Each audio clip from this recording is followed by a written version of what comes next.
Welcome दोस्तों, book Galaxy में आप सभी का स्वागत है। चैनल को सब्सक्राइब कीजिए ताकि ऐसे ही अच्छी किताबें हम सबसे पहले आप तक पहुंचा सकें। जरा सोचिए, क्या आपने कभी रात भर करवटें बदली हैं सिर्फ इसलिए क्योंकि दिमाग रुकने का नाम ही नहीं ले रहा था? क्या कभी आपने आने वाले कल की चिंता में आज की खुशी गंवा दी है? हम सभी की जिंदगी में ऐसा वक्त आता है जब वरी हमें अंदर से खा जाती है, धीरे धीरे, चुपचाप मगर गहराई से। डेल कार्नेगी की ये टाइमलेस किताब how to stop worrying and start living उसी दर्द का इलाज है जिसे हम अक्सर नॉर्मल मानकर जीते रहते हैं। ये सिर्फ एक सेल्फ हेल्प बुक नहीं है, ये एक इमोशनल कंपेनियन है जो हमारे मन के उस कोने तक पहुंचती है जहां डर, गिल्ट और एंजाइटी जमा हो चुके होते हैं। इस किताब की शुरुआत ही एक सच्चाई से होती है। Worry doesn't empty tomorrow of its sorrow, it empties today of its strength. यानी चिंता हमारे कल के दुख को तो नहीं हटाती, लेकिन आज की ताकत जरूर छीन लेती है। इसलिए कार्नेगी हमें सिखाते हैं कि जिंदगी में अब कितना कीमती है और कैसे हम अपने ही सोच के जाल में फंसकर अपना प्रेजेंट खो देते हैं। इस किताब को पढ़ते हुए ऐसा लगता है जैसे कोई अनुभवी दोस्त हमें दिलासा दे रहा हो, धीरे धीरे हमारी उलझनों की गांठें खोल रहा हो। तो अगर आप भी चाहें कि आपकी जिंदगी वरी के अंधेरे से निकलकर पीस और पर्पस की रोशनी में जाए, तो ये सफर यहीं से शुरू होता है। Welcome to a journey where you don't just read, you transform. कभी कभी जिंदगी हमें उस मोड़ पर ले आती है जहां हम सब कुछ होते हुए भी अंदर से खाली महसूस करते हैं। बाहर की दुनिया हंसती खेलती नजर आती है, लेकिन हमारे अंदर एक ऐसा कोलाहल चलता रहता है जो किसी को सुनाई नहीं देता। यही तो है वरी, एक चुपचाप चलने वाली आग जो दिल को धीरे धीरे जला देती है। पार्ट 1 में डेल कार्नेगी उसी आग के बारे में बात करते हैं। वो कोई ज्ञान की किताब लेकर नहीं आते, बल्कि जैसे कोई पुराना दोस्त हमारे पास बैठता है और कहता है, चलो अब बात करते हैं दिल से। उन्होंने ये नहीं बताया कि चिंता मत करो, बल्कि ये समझाया कि चिंता होती क्यों है और हम इससे कैसे दोस्ती कर सकते हैं। वो कहते हैं कि अक्सर हम लोग अपनी जिंदगी का सबसे बड़ा दुश्मन खुद ही बन जाते हैं, अपने ही बनाए हुए व्हाट इफर के जाल में फंसकर।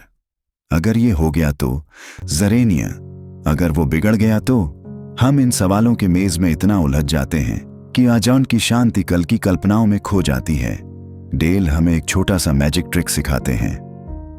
डे टाइट कंपार्टमेंट्स में जीना, मतलब सिर्फ आज पर ध्यान दो, कल क्या होगा वो तब देखेंगे। जैसे एक जहाज अपने हिस्सों को बंद कर देता है ताकि पानी अंदर न घुसे, वैसे ही हमें अपने दिल और दिमाग को आज में बंद करना है। न कल का पछतावा, न भविष्य का डर। कहानी एक ऐसे इंसान की भी आती है जिसने अपने सपनों को खो दिया क्योंकि वह हमेशा डरता रहा। वो कभी पूरी तरह से जी ही नहीं पाया। कार्नेगी बताते हैं कि वरी हमें फिजिकली और इमोशनली दोनों ही तरह से तोड़ सकती है। और यही नहीं, वो कुछ ऐसे लोगों की सच्ची कहानियां भी बताते हैं जिन्होंने अपने जीवन में बेहद कठिन परिस्थितियों के बावजूद चिंता से लड़ना सीखा। और उन्होंने एक जगह लिखा है, our main business is not to see what lies dimly at a distance, but to do what lies clearly at hand. यानी हमारा असली काम वो नहीं है जो धुंधले भविष्य में छिपा है, बल्कि वो है जो आज अभी हमारे सामने है। जब हम ये बात समझ लेते हैं तब वरी हम पर हावी नहीं हो पाती। तब हम जीने लगते हैं सच में, पूरी तरह से। यह हिस्सा किताब का फाउंडेशन है जहां हम वरी को फेस करना सीखते हैं, न कि उससे भागना। और सबसे खूबसूरत बात यह है कि यह सब बातें किसी ऊंचे आसमान की बातें नहीं लगती, बल्कि वो हैं जो हम रोजाना फील करते हैं। बस उन्हें समझने का एक नया नजरिया मिलता है। तो अगली बार जब दिल बेचैन हो, सांसें भारी लगें और दिमाग एक ही थॉट को बार बार दोहराए, तो एक बार खुद से कहिए, आज जीते हैं, बस आज, कल खुद ही ले जाएगा। मान लीजिए आप एक गहरी रात में अकेले बैठे हैं। कमरा एकदम शांत है, लेकिन आपके भीतर एक तूफान चल रहा है। मन में कई सवाल हैं। क्या मैं सही कर रहा हूं? अगर सब कुछ बिगड़ गया तो क्या यह फैसला मेरी जिंदगी बर्बाद कर देगा? और फिर वो पुराना दोस्त वापस आता है, वरी, वही चिंता जो आपके अंदर घर बना चुकी है। आप उससे भागना चाहते हैं, लेकिन वो और भी तेजी से पीछे लग जाती है। पार्ट 2 में डेल कार्नेगी हमें एक ऐसा तरीका सिखाते हैं जिससे हम इस बेचैनी को भागने पर मजबूर कर सकते हैं। लेकिन कैसे? जब हमारी सारी सोच उलझी हुई हो, जब डर और भ्रम मिलकर हमारे सोचने की शक्ति ही छीन लें, तब कार्नेगी हमें सिखाते हैं face it, analyse it and then fix it. यानी डर से न भागो, उसे समझो। डर और चिंता तब तक हमारे ऊपर राज करते हैं जब तक हम उन्हें पहचानते नहीं। इस भाग में एक कहानी आती है एक बिजनेसमैन की, जिसने अपने काम में बहुत नुकसान झेला। वो हर रोज यही सोचता था कि अब क्या होगा। चिंता ने उसे थका दिया, बीमार कर दिया। फिर एक दिन उसने खुद से सवाल पूछना शुरू किया, सबसे बुरा क्या हो सकता है? जरेनिया। अगर ऐसा हुआ तो मैं क्या करूंगा? असिस्टेंट। क्या मैं उसे एक्सेप्ट कर सकता हूं? और जैसे ही उसने वर्स्ट केस सिनेरियो को अपनाया, उसका डर कम होने लगा। कार्नेगी कहते हैं, Once we accept the worst that can happen, we have nothing more to lose and everything to gain. कभी कभी डर हमें इसलिए मारता है क्योंकि हम उससे भागते रहते हैं, लेकिन जब हम उसके सामने खड़े हो जाते हैं तो डर की शक्ति खत्म हो जाती है। एक और कहानी है एक लड़की की, जिसने रिलेशनशिप में धोखा खाया और उसके बाद हर रिश्ते से डरने लगी। लेकिन जब उसने अपने दिल से ये सवाल पूछा कि मैं क्या खोने से सबसे ज्यादा डरती हूँ और क्या वो डर वाकई सच्चा है, तब उसे समझ आया कि उसका डर सिर्फ उसके मन की एक कहानी थी जिसे वो रोज दोहराकर सच मान बैठी थी। इस भाग का एसेंस यही है, वरी को मिटाने के लिए आपको उसे ऑब्जर्व करना होगा, जैसे कोई साइंटिस्ट अपनी लैब में एक्सपेरिमेंट करता है। कार्नेगी ने यह नहीं कहा कि चिंता कभी नहीं होगी, लेकिन उन्होंने ये सिखाया कि जब भी वो आए, हम कंफ्यूज होने के बजाय काल्मली उसका एनालिसिस करें, उसे 3 हिस्सों में बांटें।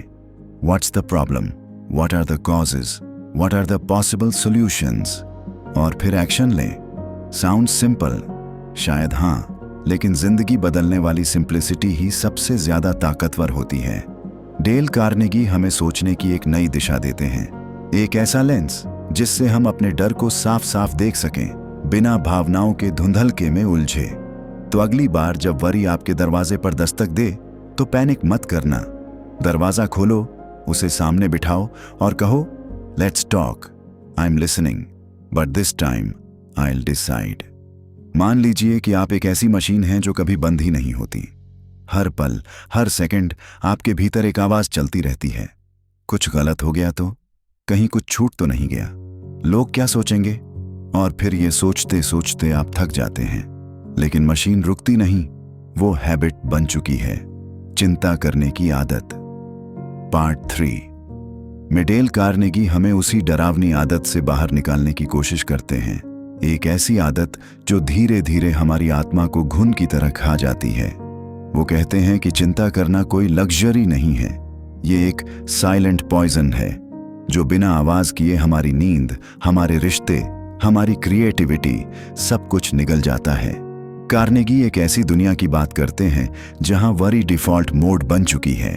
जैसे सुबह उठो तो सबसे पहले नेगेटिव थॉट्स के अलार्म बजते हैं। लेकिन इसी भाग में वो कुछ ऐसे रियल लाइफ ह्यूमंस वास की कहानी लाते हैं जिन्होंने इस अलार्म को बंद करना सीखा। एक सोल्जर की कहानी है जो वर्ल्ड वॉर से लौटकर हर रात बुरे सपनों में जीता था। लेकिन एक दिन उसने तय किया, या तो मैं इस चिंता के साथ जिंदा मरूंगा या इसे पीछे छोड़ दूंगा। उसने खुद से कहना शुरू किया, forget yesterday, live today, dream tomorrow. और धीरे धीरे उसके भीतर का वो टूटा हुआ इंसान फिर से सांस लेने लगा। कार्नेगी बताते हैं कि चिंता तब बढ़ती है जब हम उसे इनवाइट करते हैं। जैसे हर बार जब कोई छोटी सी चीज बिगड़ती है, हम खुद से कहने लगते हैं, बस अब सब बर्बाद हो जाएगा। लेकिन अगर उसी पल हम अपने इनर वॉइस को थोड़ा चेंज करें, ठीक है ये हुआ, अब देखते हैं इसका क्या हल हो सकता है, तो हमारा माइंड खुद ब खुद हील करने लगता है। वो कहते हैं कि हमें अपने दिमाग को काम में लगाना चाहिए, वरना वो हमारे खिलाफ काम करने लगेगा। उन्होंने एक जगह बहुत सच्ची बात कही, हमारे दिमाग जैसे खाली स्पेस हैं, अगर हम उसे सकारात्मक विचारों से नहीं भरते हैं तो नकारात्मकता का रास्ता ढूंढ लेगी। कभी कभी हम सोचते हैं कि जब सब कुछ ठीक हो जाएगा तब चिंता खत्म होगी। लेकिन हकीकत यह है कि सब कुछ कभी पूरी तरह ठीक नहीं होता। जिंदगी परफेक्ट नहीं है, लेकिन हमारी सोच हो सकती है। एक लड़की की कहानी आती है जिसे हर चीज में परफेक्शन चाहिए था। हर मीटिंग में बेस्ट परफॉर्मेंस, हर रिश्ते में 100% अटेंशन, हर कॉन्वर्सेशन में राइट वर्ड्स। और जब वो फेल होती तो वो खुद को अंदर से तोड़ती। लेकिन फिर उसने अपने भीतर की आवाज बदल दी। उसने खुद को ये सिखाया कि it's okay to be enough, I don't have to be perfect to be peaceful. Dale Carnegie इस भाग में चिंता की उस इनविजिबल जंजीर को तोड़ने का रास्ता दिखाते हैं जो हमारे हर कदम के साथ खींचती रहती है। वो कहते हैं कि वरी को हैबिट से हटाकर अवेयरनेस में बदलो, और जब तुम हर बार इसे आते हुए पहचानना शुरू कर दोगे तो धीरे धीरे वो लौटना बंद कर देगी। तो अगर कभी आपके भीतर एक बेचैनी धीरे धीरे घर बना ले, तो एक बार गहराई से सांस लेकर खुद से कहिए, मैं अपनी जिंदगी को वरी से नहीं, विजडम से चलाऊंगा। और यहीं से वो जंग शुरू होती है, वरी को हराने की, बिना तलवार, बिना शोर, बस एक शांत सोच के साथ। जिंदगी में कई बार ऐसा लगता है जैसे सब कुछ हमारे खिलाफ जा रहा है। बाहर की दुनिया शोर से भरी है और अंदर की दुनिया शिकायतों से। सुबह उठते ही शिकायतें शुरू हो जाती हैं। क्यों इतनी थकान है? सब कुछ इतना उलझा हुआ क्यों है? लोग इतने बेपरवाह क्यों हैं? और हम भूल जाते हैं कि पीस कोई बाहर से आने वाली चीज नहीं, बल्कि अंदर से उगने वाली एक मेंटल एटीट्यूड है। एक सोच जो हम खुद चुनते हैं, हर दिन, हर पल। पार्ट 4 में डेल कार्नेगी हमें सिखाते हैं कि कैसे हम अपने मन की मिट्टी को इतना उपजाऊ बना सकते हैं कि उसमें चिंता नहीं, सुकून और खुशी के बीज उगें। वो इसे किसी लेक्चर की तरह नहीं बताते, बल्कि जैसे कोई बुजुर्ग धीमे धीमे हमें अपनी जिंदगी की कहानियां सुनाता है। कहानियां जिनमें हम खुद को देख सकते हैं। एक कहानी एक महिला की है जो दिन रात परेशान रहती थी, छोटी छोटी बातों पर गुस्सा करती, लोगों से नाराज रहती और हर बात में नेगेटिविटी खोज लेती। लेकिन एक दिन किसी ने उससे पूछा, तुमने आज तक कितनी बार शुक्रिया कहा है? वो चौंकी, क्योंकि उसके पास कभी वक्त ही नहीं था ग्रेटिट्यूड के लिए। उस दिन के बाद उसने हर सुबह 3 चीजें लिखनी शुरू की जिनके लिए वो थैंकफुल थी, और वही छोटी सी आदत उसके जीवन का टर्निंग पॉइंट बन गई। कार्नेगी बताते हैं कि हमारे पास हर मॉर्निंग एक ब्लैंक कैनवस होता है। हम चाहें तो उस पर ताजगी, उम्मीद और खुशी के रंग भर सकते हैं, या फिर शिकायतों और डर के गहरे धब्बे। चुनाव हमारा होता है। एक बिजनेसमैन की कहानी आती है जो हमेशा गुस्से में रहता था। उसे लगता था कि पूरी दुनिया उसके खिलाफ है। वो हर दिन लोगों को दोष देता था, एम्प्लॉइज को, क्लाइंट्स को, अपनी किस्मत तक को। फिर एक दिन उसके बेटे ने उससे कहा, डैड, क्या आप एक दिन ऐसा नहीं बिता सकते जिसमें आप किसी को ब्लेम ना करें? वो सुनकर चुप हो गया, और उसी चुप्पी में उसने अपने भीतर झांका और जाना कि शांति बाहर नहीं है, वो मेरी सोच में ही छिपी है, जिसे मैं रोज अनदेखा करता हूं। डेल कार्नेगी कहते हैं, हमारा एटीट्यूड ही वो लेंस है जिससे हम दुनिया को देखते हैं। अगर वो लेंस धुंधला हो तो दुनिया भी हमें बदरंग लगती है, लेकिन अगर हम अपने भीतर क्लैरिटी और कंपैशन ले आए तो वही दुनिया हमें प्यारी लगने लगती है। एक मजेदार किस्सा आता है एक बूढ़ी महिला का, जिसने अपनी सारी जिंदगी मुफलिसी और अकेलेपन में बिताई थी, लेकिन उसके चेहरे पर हमेशा मुस्कान रहती थी। किसी ने पूछा, आपके पास न पैसा है न परिवार, फिर भी इतनी खुश कैसे? वो मुस्कुराई और बोली, मैंने अपनी सोच को अमीर बना लिया है, अब दुख मुझ तक पहुंच ही नहीं पाता।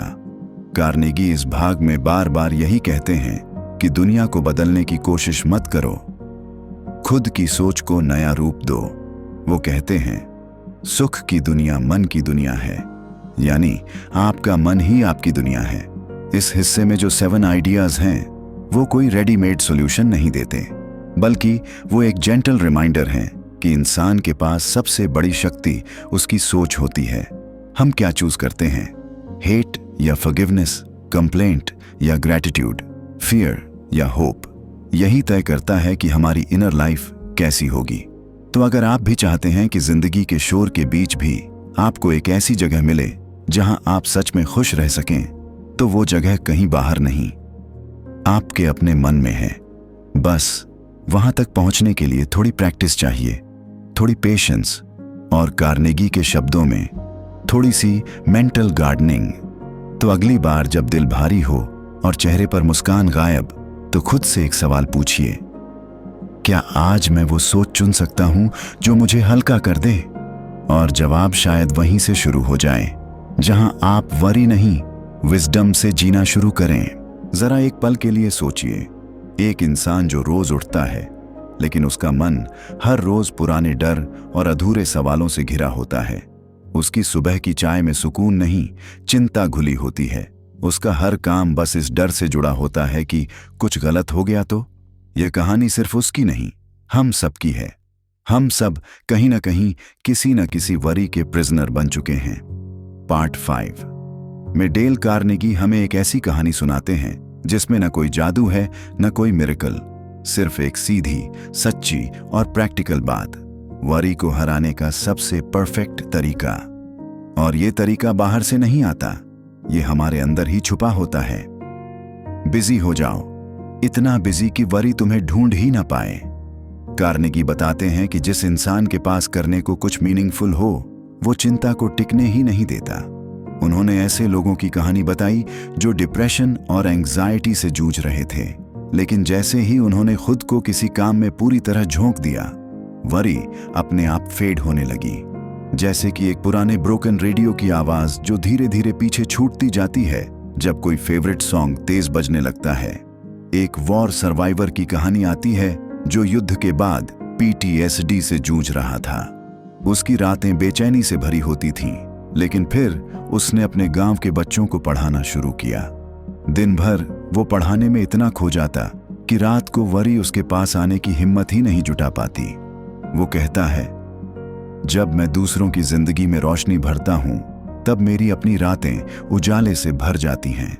कार्नेगी यही समझाते हैं कि जब हम अपने दर्द में उलझे रहते हैं तो वो और गहराता है, लेकिन जैसे ही हम अपनी ऊर्जा किसी काम में लगाते हैं, फिर चाहे वो आर्ट हो, हेल्प करना हो या एक छोटा सा बिजनेस, तो वही एनर्जी वरी से शिफ्ट होकर क्रिएशन में बदल जाती है। वो कहते हैं, action is the antidote to worry, यानी जब तक हम सिर्फ सोचते रहेंगे, चिंता हमारी एनर्जी को खा जाएगी। लेकिन जैसे ही हम एक कदम आगे बढ़ाते हैं, चिंता पीछे हटने लगती है। एक हाउसवाइफ की कहानी है जो अकेलेपन और बोर्डम से जूझ रही थी। उसका पति काम में बिजी रहता, बच्चे बड़े होकर अपने अपने रास्तों पर थे। वो दिन भर घर में बैठकर बस सोचती रहती, अब मेरी जिंदगी में क्या बचा। लेकिन फिर उसने एक छोटे से गार्डन की देखभाल शुरू की। हर पौधे के साथ उसकी सोच भी खिलने लगी। उसका घर ही नहीं, उसका मन भी हरियाली से भर गया। और एक दिन उसने डायरी में लिखा, मैंने चिंता से नहीं, मिट्टी से दोस्ती की है। पार्ट 5 एक जेंटल रिमाइंडर है कि हम सबके पास एक ताकत है जो चिंता को मात दे सकती है, और वो ताकत है काम में खो जाना, अपने पर्पस से जुड़ जाना, कुछ मीनिंगफुल करना। कार्नेगी हमें यही दिखाना चाहते हैं कि वरी कोई राक्षस नहीं जिसे मारना पड़े, बल्कि एक खालीपन है जिसे भरना होता है पर्पस से, मूवमेंट से और सबसे ज्यादा इन्वॉल्वमेंट से। तो अगली बार जब आपके दिल की धड़कनें तेज हो जाएं और दिमाग किसी उलझन में फंस जाए, तो खुद से बस इतना कहिए, चलो कुछ करते हैं, क्योंकि डूइंग इज हीलिंग। और यहीं से शुरू होती है वो जर्नी जो आपको वरी से बाहर और जिंदगी के असली रंगों की ओर ले जाती है। जरा एक पल के लिए उस लड़के की कल्पना कीजिए जो अपने दिल में कुछ बड़ा करने का सपना लिए कॉलेज की स्टेज पर खड़ा होता है, लेकिन उसके बोलने से पहले ही पीछे से कोई फुसफुसाता है, देखो ये क्या बोलने वाला है, इससे तो नहीं होगा। और वो लड़का डर के मारे कांप जाता है, उसके शब्द गले में अटक जाते हैं, उसके भीतर का जोश बस एक क्रिटिसिज्म की आवाज से टूट कर बिखर जाता है। पार्ट 6 में डेल कार्नेगी एक बेहद गहरी और जरूरी बात पर ध्यान खींचते हैं, दूसरों की आलोचना यानी क्रिटिसिज्म से डरने की हमारी आदत। ये वो डर है जो हमें कभी खुलकर बोलने नहीं देता, कभी खुलकर जीने नहीं देता। हम हर कदम पर सोचने लगते हैं, लोग क्या कहेंगे, कहीं कोई बुरा ना मान जाए, अगर मुझे जज कर लिया गया तो। और इस डर में हम धीरे धीरे अपने असली सेल्फ से कटने लगते हैं। कार्नेगी बड़ी खूबसूरती से बताते हैं कि दुनिया में कोई ऐसा इंसान नहीं जिसे कभी क्रिटिसिज्म का सामना न करना पड़ा हो। जीसस, बुद्धा, लिंकन, गांधी, सबको उनकी अच्छाइयों के लिए भी बुरी बातें सुननी पड़ी। फिर हम कौन हैं जो परफेक्ट बनने की कोशिश में अपना पीस खो दें? उन्होंने एक बिजनेसमैन की कहानी सुनाई जो अपने काम में बेहतरीन था, लेकिन जैसे ही कोई ग्राहक थोड़ी सी शिकायत करता, उसका दिन बर्बाद हो जाता। वो सो नहीं पाता, खुद को कोसता और हर चीज को पर्सनल लेता। फिर एक दिन उसके मेंटोर ने कहा, क्रिटिसिज्म को पर्सनली मत लो, उसे प्रोफेशनली सुनो और इमोशनली जाने दो। वो लाइन उसके अंदर कुछ बदल गई। अब वो हर फीडबैक को सीख की तरह लेने लगा और जो बातें सिर्फ ताने थीं, उन्हें मुस्कुराकर छोड़ने लगा। एक लड़की की कहानी आती है जिसे हमेशा कहा गया कि तू ज्यादा लाउड है, तू ज्यादा बोलती है।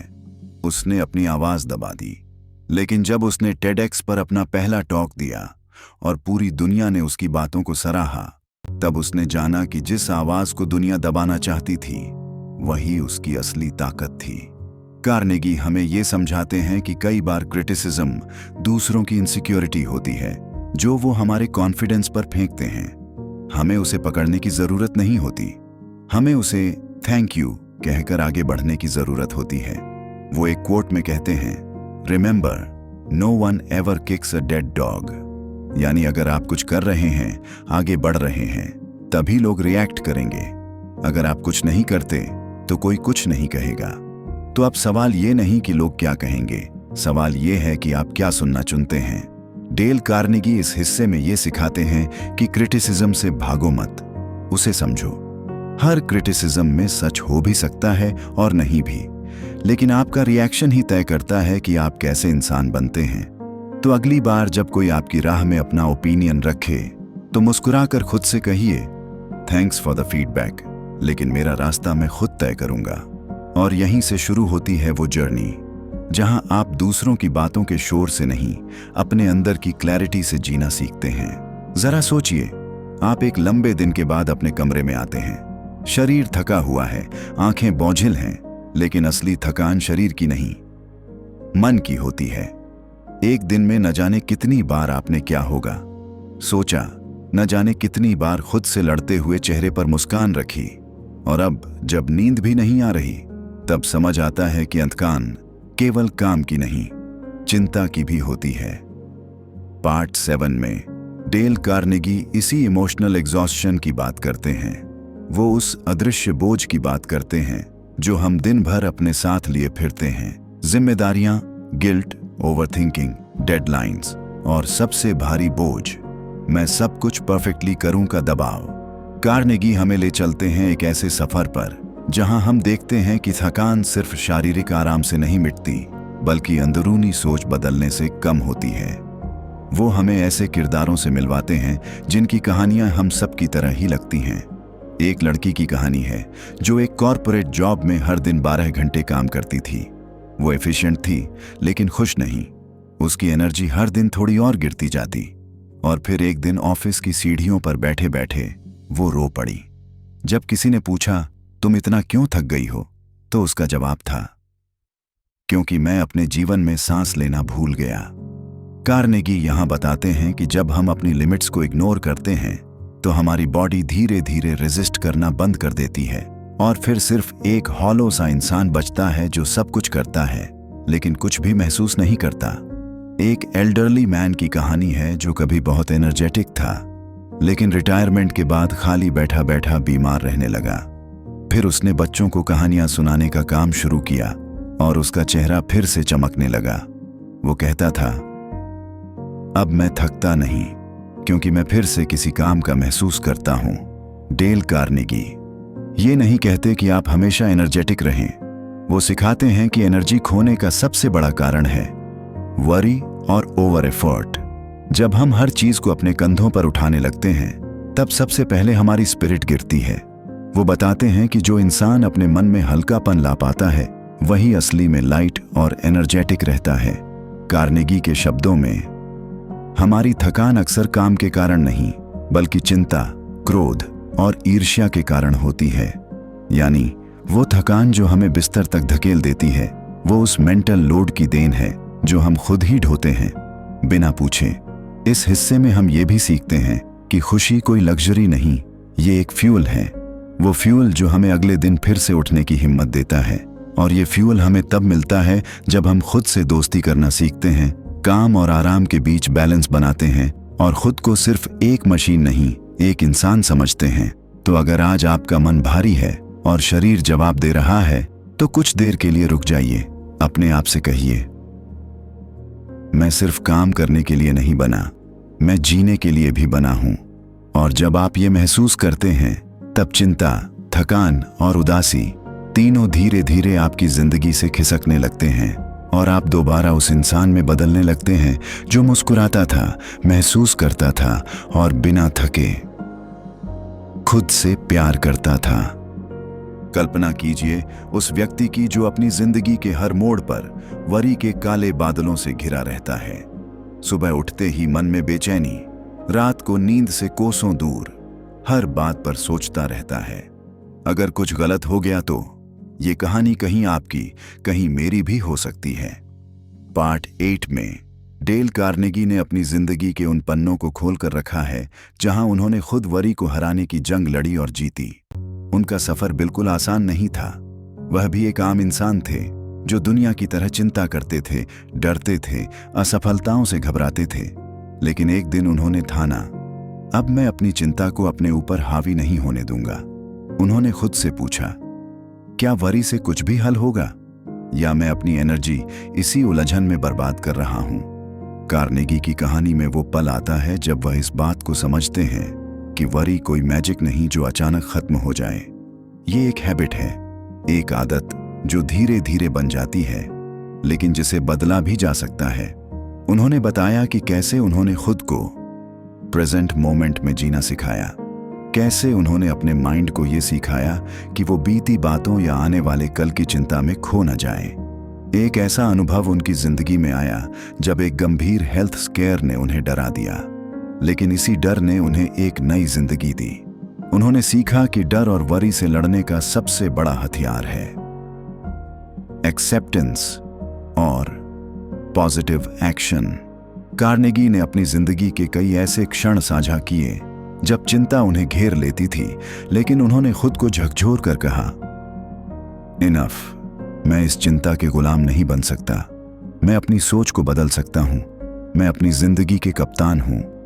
उन्होंने अपने अनुभवों से यह भी बताया कि वरी को खत्म करने का मतलब कोई बड़ी मिरेकल क्योर नहीं, बल्कि रोजाना के छोटे छोटे कदम होते हैं। जैसे कि चिंता को लिख लेना, अपने दिन को प्लान करना, छोटे कामों में खुद को व्यस्त रखना और सबसे जरूरी, खुद को माफ करना जब कुछ गलत हो जाए। कार्नेगी के शब्दों में, चिंता करना कल की बोझ को आज की ताकत के साथ ले जाना, 2 दिन एक साथ ले जाना। It is moving into tomorrow ahead of time. यानी वरी हमें आज की ताकत से कल का बोझ उठाने पर मजबूर करता है। उन्होंने सिखाया कि हमें बस अपने आज पर ध्यान देना चाहिए, जो हमारा असली कंट्रोल है। उनकी कहानी में एक बिंदु ऐसा भी है जब उन्होंने एक बार अपने एक दोस्त की सलाह पर पूरी तरह से अपनी चिंता छोड़ दी और जिंदगी के एक नए चैप्टर में कदम रखा। उन्होंने जाना कि चिंता छोड़ने का मतलब कमजोर होना नहीं, बल्कि अपने आप को एक मौका देना है, एक मौका कि हम अपने सपनों और खुशियों के लिए लड़ सकें। कार्नेगी की ये जर्नी बहुत रिलेटेबल है क्योंकि इसमें हमारे जैसी ही ह्यूमन इमोशंस हैं, डर, चिंता, संघर्ष और फिर अंत में जीत की खुशी। ये कहानी हमें बताती है कि वरी से लड़ना मतलब खुद से प्यार करना, खुद को समझना और सबसे जरूरी, खुद को जीवन जीने का अधिकार देना। तो अगर आज आप भी उस इंसान की तरह महसूस कर रहे हैं जो वरी के साए में है, तो याद रखिए, you are not alone and you have the power to change your story. Carnegie की कहानी एक प्रेरणा है कि कैसे एक इंसान ने अपने अंदर की लड़ाई जीतकर एक खुशहाल जिंदगी चुनी, और आप भी कर सकते हैं। बस एक कदम बढ़ाइए और वरी को कहिए, अब तुम मेरी जिंदगी नहीं चलाओगे। यही है असली जीत, अपने दिल की सुनना, अपने डर को चुनौती देना और हर दिन नए उत्साह के साथ अपनी जिंदगी को जीना। आपका दिल से धन्यवाद कि आपने इस किताब का सफर मेरे साथ शेयर किया। अगर आपको ये कहानी पसंद आई हो तो कृपया सब्सक्राइब जरूर करें ताकि हम साथ में और भी ऐसे जिंदगी बदलने वाले सफर तय कर सकें। नीचे कमेंट में हमें जरूर बताइए कि अगली किताब कौन सी होनी चाहिए और आपको कौन सा थॉट सबसे अच्छा लगा। कौन सी बुक है जिसने आपके दिल को छुआ है या जिसे आप दूसरों तक पहुंचता देखना चाहते हैं। आपका सुझाव ही हमारी अगली कहानी की शुरुआत होगा। कल्पना कीजिए उस व्यक्ति की जो अपनी जिंदगी के हर मोड़ पर वरी के काले बादलों से घिरा रहता है।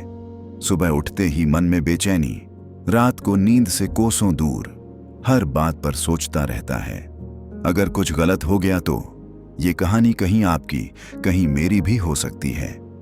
पार्ट 8 में डेल कार्नेगी ने अपनी जिंदगी के उन पन्नों को खोल कर रखा है जहां उन्होंने खुद वरी को हराने की जंग लड़ी और जीती।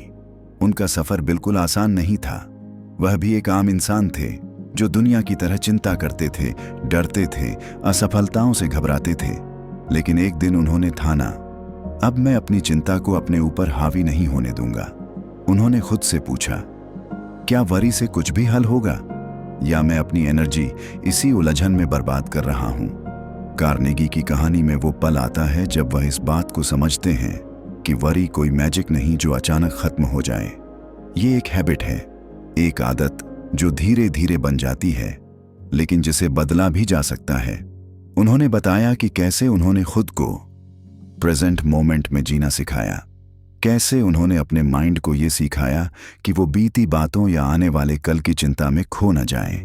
एक ऐसा अनुभव उनकी जिंदगी में आया जब एक गंभीर हेल्थ स्केयर ने उन्हें डरा दिया, लेकिन इसी डर ने उन्हें एक नई जिंदगी दी। उन्होंने सीखा कि डर और वरी से लड़ने का सबसे बड़ा हथियार है एक्सेप्टेंस और पॉजिटिव एक्शन।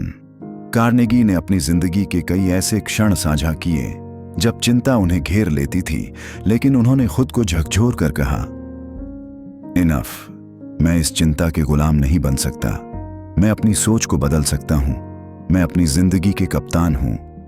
उन्होंने अपने अनुभवों से यह भी बताया कि वरी को खत्म करने का मतलब कोई बड़ी मिरेकल क्योर नहीं, बल्कि रोजाना के छोटे छोटे कदम होते हैं। जैसे कि चिंता को लिख लेना, अपने दिन को प्लान करना, छोटे कामों में खुद को व्यस्त रखना और सबसे जरूरी, खुद को माफ करना जब कुछ गलत हो जाए।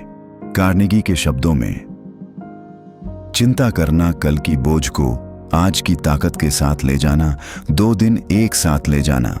It is moving into tomorrow ahead of time. यानी वरी हमें आज की ताकत से कल का बोझ उठाने पर मजबूर करता है। उन्होंने सिखाया कि हमें बस अपने आज पर ध्यान देना चाहिए जो हमारा असली कंट्रोल है। उनकी कहानी में एक बिंदु ऐसा भी है जब उन्होंने एक बार अपने एक दोस्त की सलाह पर पूरी तरह से अपनी चिंता छोड़ दी और जिंदगी के एक नए चैप्टर में कदम रखा। उन्होंने जाना कि चिंता छोड़ने का मतलब कमजोर होना नहीं, बल्कि अपने आप को एक मौका देना है। एक मौका कि हम अपने सपनों और खुशियों के लिए लड़ सकें। कार्नेगी की ये जर्नी बहुत रिलेटेबल है क्योंकि इसमें हमारे जैसी ही ह्यूमन इमोशंस हैं, डर, चिंता, संघर्ष और फिर अंत में जीत की खुशी। ये कहानी हमें बताती है कि वरी से लड़ना मतलब खुद से प्यार करना, खुद को समझना और सबसे जरूरी, खुद को जीवन जीने का अधिकार देना। तो अगर आज आप भी उस इंसान की तरह महसूस कर रहे हैं जो वरी के साए में है, तो याद रखिए, you are not alone and you have the power to change your story. Carnegie की कहानी एक प्रेरणा है कि कैसे एक इंसान ने अपने अंदर की लड़ाई जीतकर एक खुशहाल जिंदगी चुनी, और आप भी कर सकते हैं। बस एक कदम बढ़ाइए और वरी को कहिए, अब तुम मेरी जिंदगी नहीं चलाओगे। यही है असली जीत, अपने दिल की सुनना, अपने डर को चुनौती देना और हर दिन नए उत्साह के साथ अपनी जिंदगी को जीना। आपका दिल से धन्यवाद कि आपने इस किताब का सफर मेरे साथ शेयर किया। अगर आपको ये कहानी पसंद आई हो तो कृपया सब्सक्राइब जरूर करें ताकि हम साथ में और भी ऐसे जिंदगी बदलने वाले सफर तय कर सकें। नीचे कमेंट में हमें जरूर बताइए कि अगली किताब कौन सी होनी चाहिए और आपको कौन सा थॉट सबसे अच्छा लगा। कौन सी बुक है जिसने आपके दिल को छुआ है या जिसे आप दूसरों तक पहुंचता देखना चाहते हैं। आपका सुझाव ही हमारी अगली कहानी की शुरुआत होगा।